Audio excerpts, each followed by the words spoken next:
Pastor, isso que eu tenho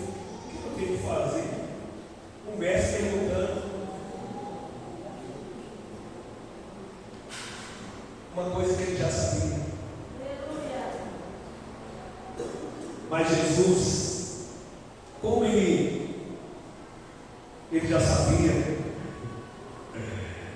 a maldade, a astúcia que vinha da boca do mestre da lei,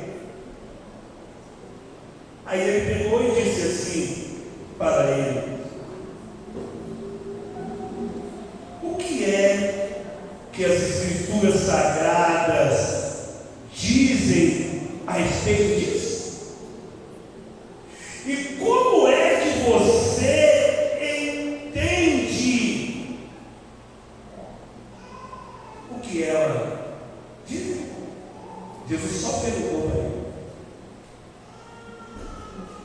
o que as Escrituras estão dizendo?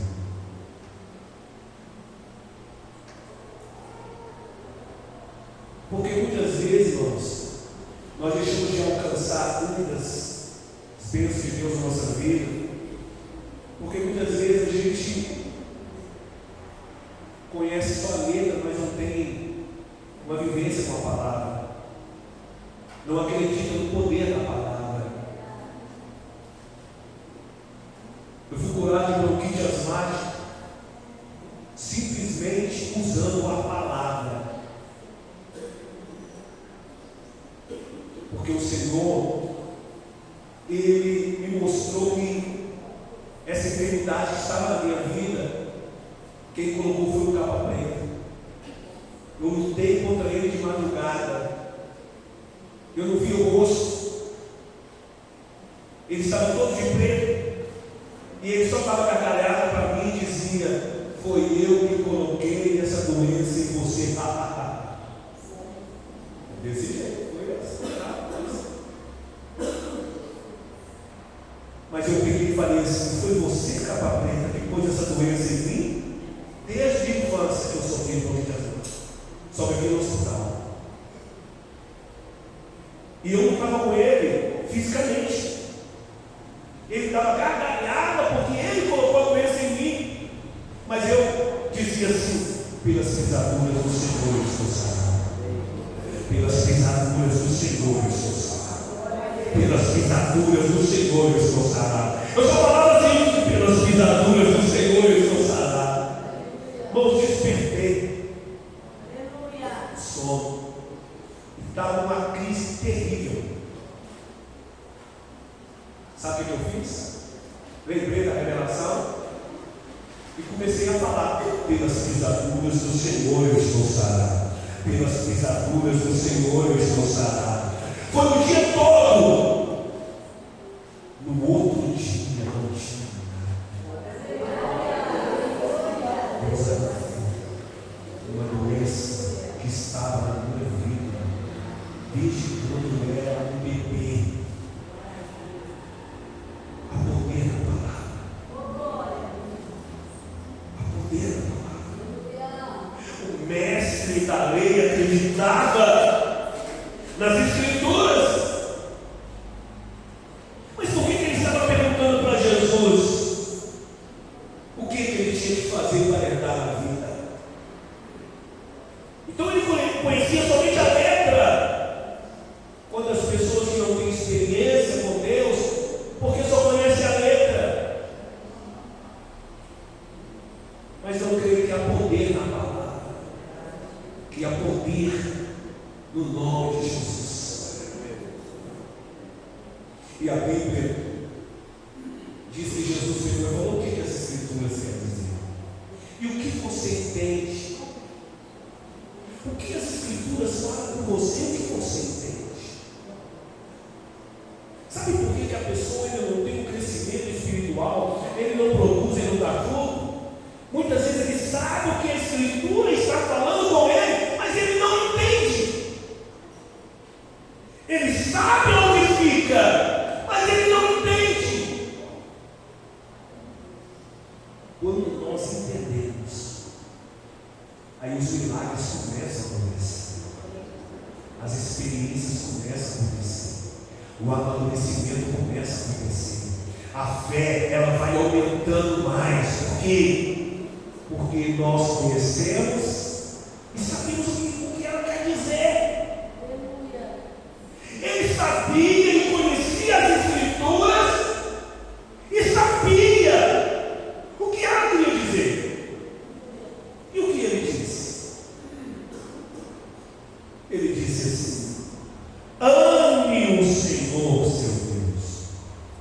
com todo o coração, com toda a alma, com toda a força e com toda a mente, e ame o seu próximo como você ama a você mesmo. Quem falou isso? Foi o mestre da lei. E o que Jesus fez? É isso mesmo. Coloque em prática e viverá. Coloque em prática e terás uma vida eterna. E se a gente for observar, o amor é algo tão profundo que ele tem que ser no coração, na alma, com toda a força e na mente.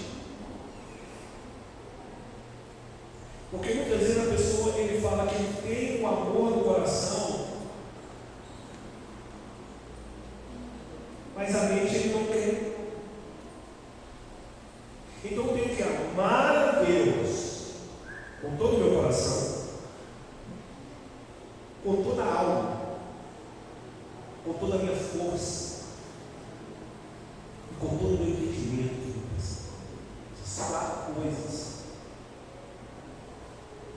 ela precisa estar junto. O amor, ele tem que estar no seu coração, na sua alma,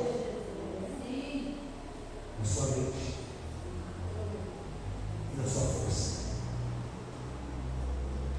Por que a pessoa tem força para trabalhar, para dar um dia melhor e faz como modo para vir à igreja?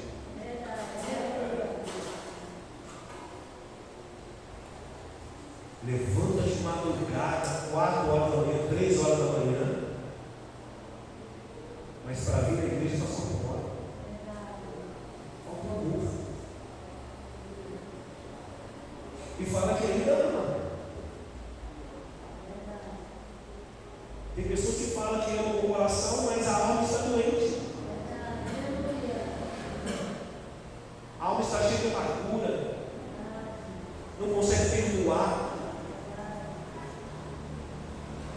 E a mente é uma das armas que o diabo mais age na mente. Tem vezes que você não tem nada no corpo, mas a sua mente falar que você está doente, aparece dor no corpo todo. Você vai no médico, faz exame e fala, você não tem nada. Aí você fala, não tenho. Você não tem nada, eu tenho. Porque a mente está doente. Então, meu irmão, o amor precisa estar no coração, na alma, na nossa força e na nossa mente. Entendimento. Por que a gente tem essa dificuldade? Porque o amor não abrange tudo. Irmãos, antes eu ficava chateado porque as pessoas vêm na igreja. Eu voltava para casa com a tristeza do coração, sofria. Não sofro mais não. Você quer ir? Se você não quer,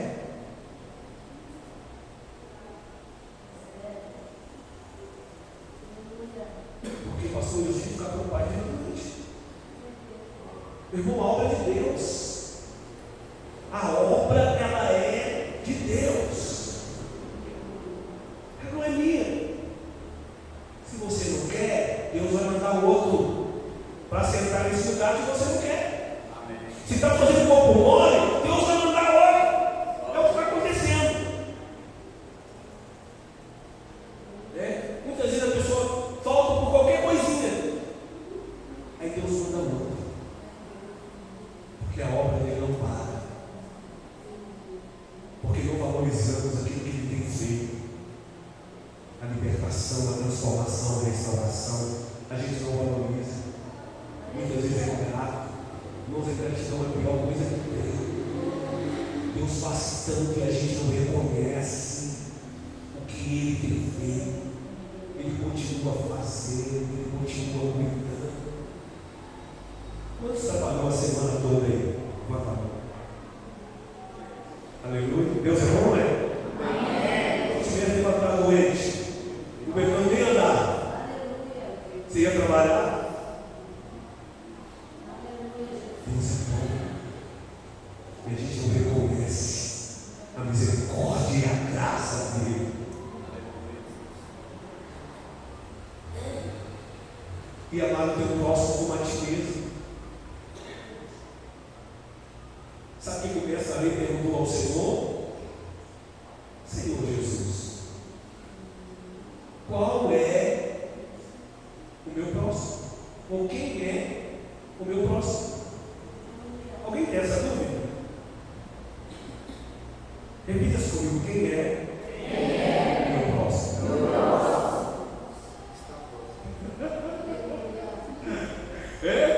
Ele perguntou para Jesus: quem é o meu próximo? Porque tem que amar o seu próximo como a ti mesmo. Fala mais uma vez, quem é o meu próximo?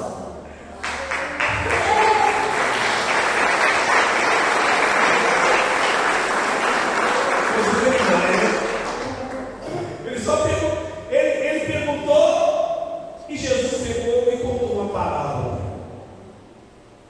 Jesus disse assim para ele: um homem estava descendo de Jerusalém para Jericó. No caminho, alguns ladrões o assaltaram, tiraram a sua roupa, bateram nele e o deixaram quase nu. Ele estava vindo de Jerusalém. E o que eles fizeram? Assaltaram-os, tiraram a roupa dele, espancaram ele. Aí Jesus pegou e falou assim: e aconteceu por coincidência, passou o sacerdote.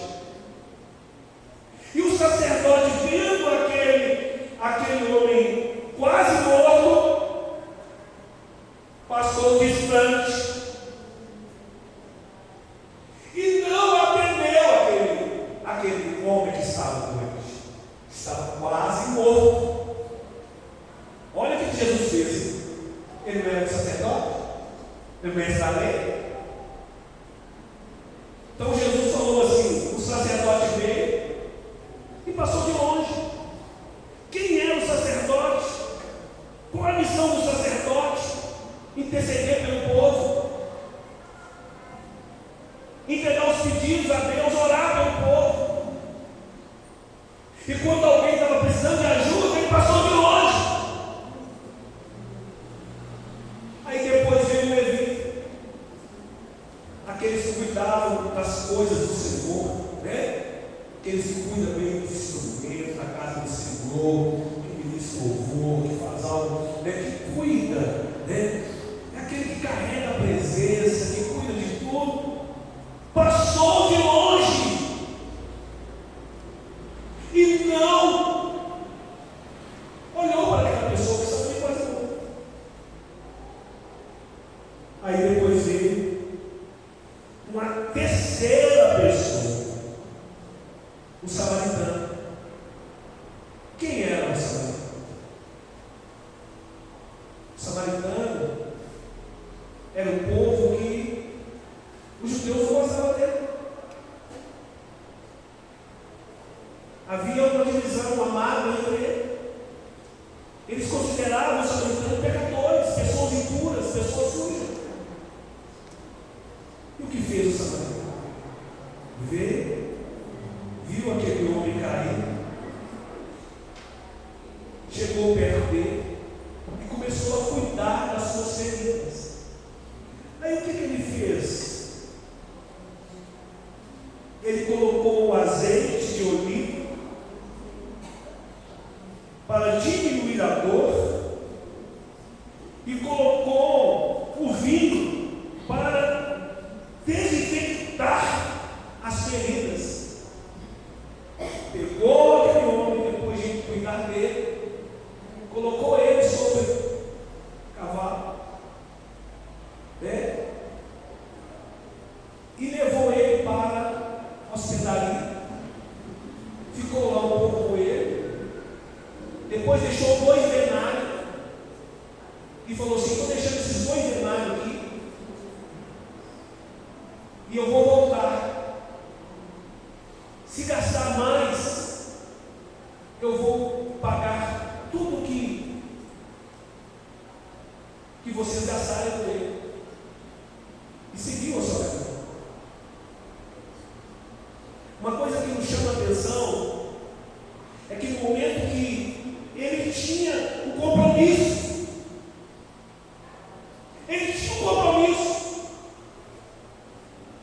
assim como o sacerdote tinha, assim como o Levi tinha. Eles não pararam, mas ele interrompeu a sua viagem para cuidar de alguém que estava ferido. E ele deixou 2 moedas, e é 2 dias de trabalho. Então deixou tudo pago. Seguimos a vida. Aí Jesus pegou e perguntou para o mestre da lei: qual foi a resposta? Aí ele disse assim: o samaritano. Mas olha a lição de Jesus dele. Porque os judeus não se dão com o samaritano. Para o judeu, o samaritano é sujo, é imundo. Não é assim? Quantas pessoas que nem aproximam dele porque acham que ele é sujo, que ele é imundo.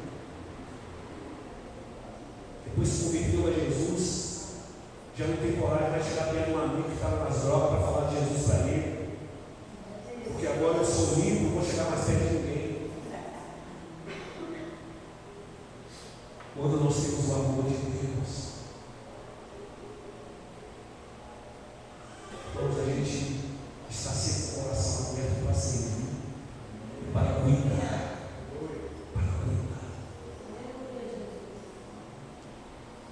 Quantas pessoas que nessa hora estão sofrendo, bem pertinho de você. Até mesmo o vizinho seu que mora no mesmo condomínio, no mesmo apartamento que você mora. O vizinho da sua casa, que mora do seu lado, que está sofrendo. Não, mas eu sou limpo, eu não estudo. Irmãos, as pessoas que Jesus pensasse assim, aonde que Jesus estava? No meio dos mendigos. Aonde que Jesus estava? Aonde estava a prostituta? Aonde estavam os doentes? Você acha que Jesus estava no meio dos sacerdotes? Sabe o que Jesus falou? Os médicos, os sãos não precisam de médico, mas os doentes. Mas Jesus ele veio para curar a alma. Quantas pessoas que estão doentes e a gente não chega perto. Quantos que estão sofrendo e a gente não chega perto.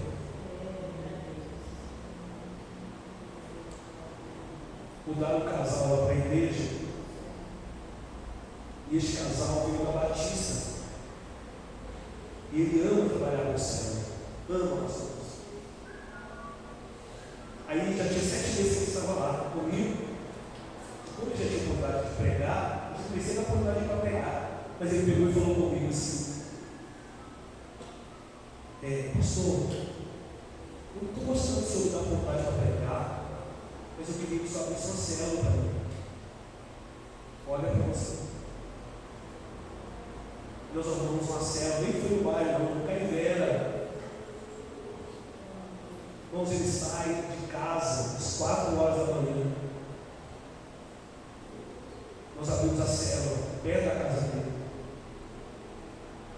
Já está com 35 pessoas. Será lotado de gente. Irmãos, e quando a gente vê ele, pastor, isso é aquela alegria no coração assim, ó. Você vê que ele está cansado.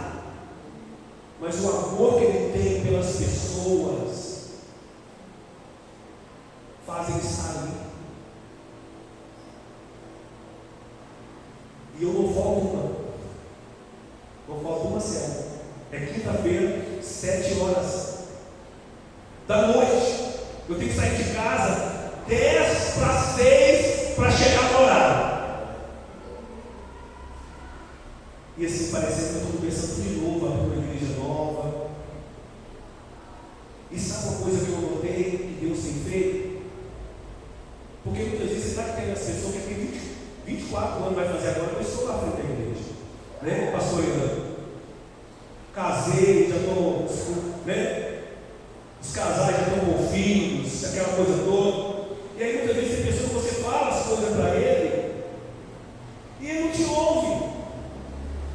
Nós fomos visitar um novo convertido casal da célula. Nós nem sabíamos a dificuldade deles. E ele já estava decidido a se separar. Falou assim, ó, não, nós vamos separar, não está certo. Aí falou, não, ele bebe muito, não dá mais. E naquele período que a gente passou, você acredita que eles reconciliaram na hora? Na hora. E que você vai na casa do irmão, vê o que ele está com você, você sabe que ele está fazendo errado, e se orienta, ele não te ouve. Ele não ouve você.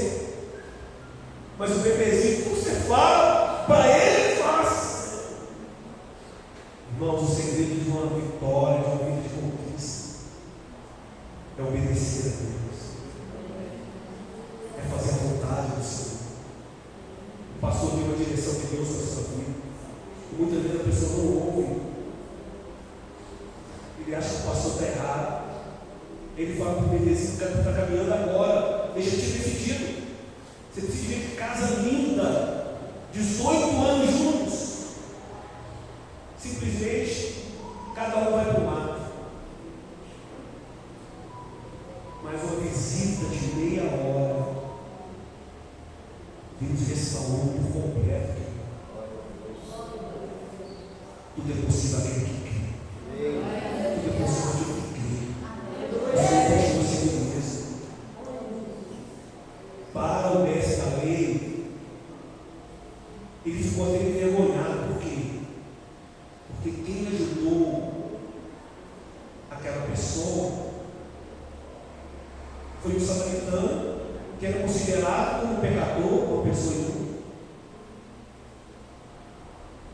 Então quer dizer que o sacerdote e que o levita não tinham amor no coração. E Jesus sabia. E ele sabia. Sabe o que os mestres da lei faziam? Eles roubavam das viúvas.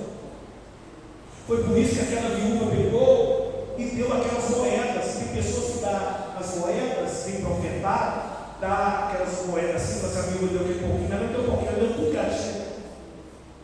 Porque eles pegavam o dinheiro dela, o salário dela, eles ficavam com ele. Eles faziam muita coisa bonita. Sabe como Jesus chamava eles? Sepulcro e cadáver. Vocês são bonitos por fora, mas vocês são feios por dentro. Como está o seu coração? Como está você por dentro? O amor de Deus está aí de verdade. Curva a sua cabeça. Feche os seus olhos.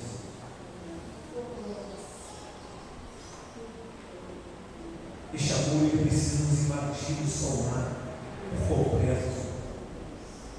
O nosso coração, a nossa alma, com toda a nossa força e também a nossa mente, o nosso coração, a nossa alma, a nossa mente, o nosso corpo. ele precisa ser tomado por este amor. Este amor imenso. E quando eu tenho esse amor dentro de mim, então eu estou preparado para amar o meu próximo.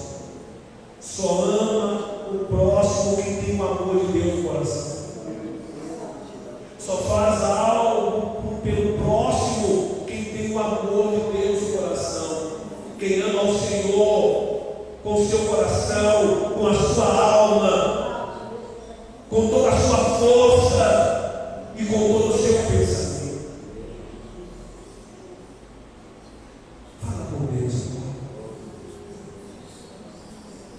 Se você guarda mágoa no seu coração, libera o perdão, porque jamais o amor de Deus vai te alcançar, jamais o amor de Deus vai entrar dentro de você, se você não libera o perdão.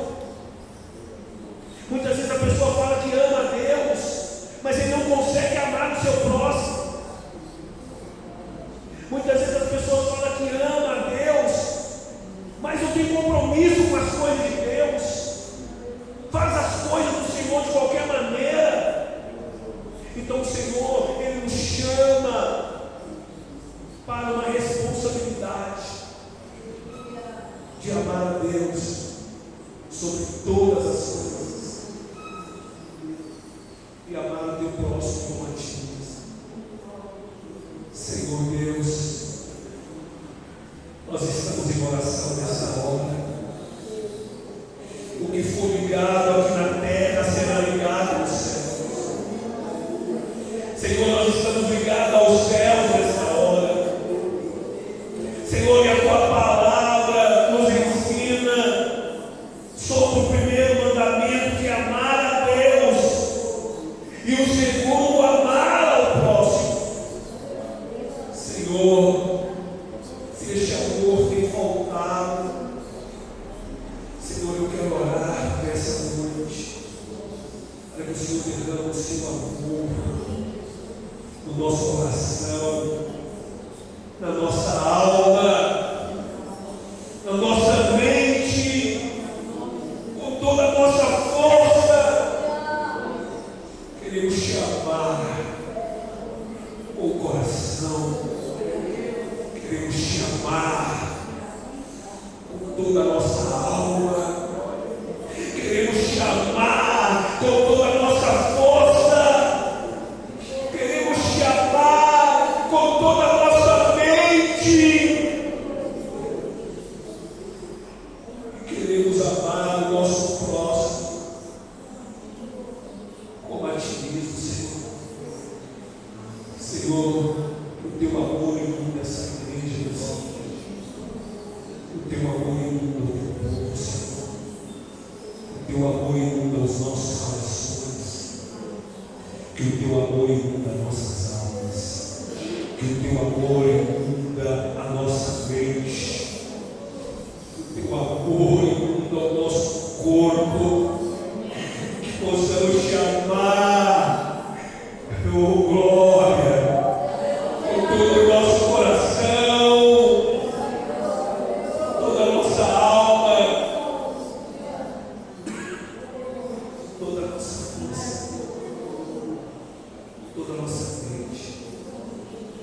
Senhor, essa é a tua palavra, meu Pai, e que ela seja guardada no nosso coração, na nossa alma, na nossa mente e na nossa força. Glorifica a Deus com as palmas.